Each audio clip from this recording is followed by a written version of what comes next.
तुम्हें मंजूर है मुझसे अलग रहना तो खुदा करे तुम खुश रहो। तुम्हें मंजूर है मुझसे अलग रहना तो खुदा करे तुम खुश रहो। हर गम मैं सह लूंगा खुदा करे तुम खुश रहो। ना मेरी जिक्र करो ना फिक्र करो ना चिंता हो तुम्हें मेरी, बस खुदा करे तुम खुश रहो। मैं चिंता करता हूँ तेरी, खुदा करे तू खुश रहे। अगर किसी के साथ हम एकदम एक लव्य की तरह एकाग्र होते हैं, एकदम एक निश्चित दृढ़ संकल्प की तरह अगर हम किसी के लिए धैर्यवान होते हैं, किसी से दिल लगा बैठते हैं, तो उसकी खुशी के लिए हम कुछ भी कर सकते हैं। अगर हम उसे पा सकते हैं तो उसे उसकी खुशी के लिए छोड़ भी सकते हैं। ऐसा ही कुछ हुआ विनीत के साथ, जो कि कैमूर के हैं। कैमूर बिहार में पड़ता है। उन्होंने हमें ईमेल आईडी पे ईमेल किया था कि मैंने जब उसे खोया तो उसे खोने का गम नहीं था। मैं खुश था कि उसे मैं खुश करने जा रहा हूं, क्योंकि उसकी इच्छा थी कि मैं उसे छोड़ दूं। अब उसका मन मुझसे भर चुका था। मैंने भी वही किया। मैंने कहा कि अगर तुम्हें मुझसे अलग रह के खुशी मिल रही है तो या खुदा मैं भी इसमें खुश हूं, हे भगवान मैं भी इसमें खुश हूं।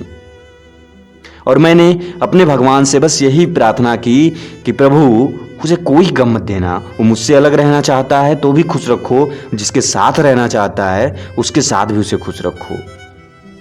जब मैं उसे हंसाने के लिए खुश हो सकता हूँ, उसे हंसाने के लिए रो नहीं सकता उसके सामने, तो उसे कैसे रुला सकता हूँ।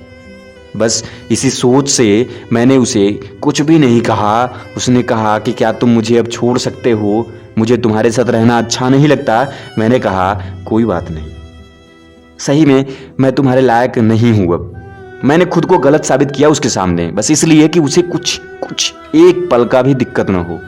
मैंने खुद को उसके सामने गलत साबित कर दिया। इसलिए मैं ये विनती करता हूं कि हमेशा वो खुश रहे, उसे किसी प्रकार का कोई गम न हो। मैंने उसके लिए जब खुद को बदला था तो यही सोचा था ना कि वो खुश रहे, तो आज क्यों सोचूं कि वो मुझसे मेरे साथ रह के थोड़ा सा भी परेशान हो। अगर उसे लगता है कि अलग रहने से खुशी मिलती है तो खुश रहे, मैं अलग कर दे रहा हूं। इन्हीं सब बातों में उन्होंने लिखा कि हमारी कहानी कुछ इस कदर थी कि मैं बता नहीं सकता कितनी मोहब्बत, कितनी शिद्दत, कितनी चाहत, लेकिन बस कुछ दिनों के लिए। उनका सुनकर के मुझे लग रहा था कि सचमुच बदल सकता है सब, बस कुछ दिनों के लिए।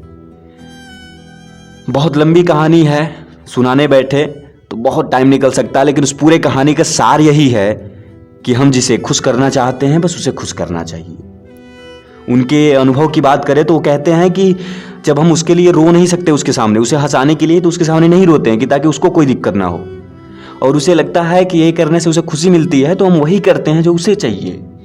तो हमें वही करना चाहिए, क्योंकि हमारा वो प्यार है ना, हमारी वो जिंदगी है, तो हम उसे नाराज नहीं कर सकते। वो जो चाहिए हम देते हैं उसे, अगर हमसे हो सकता है तो। आप क्या राय रखते हैं इसके बारे में हमें कमेंट बॉक्स में जरूर बताएं। वीडियो अच्छी लगे तो लाइक करें।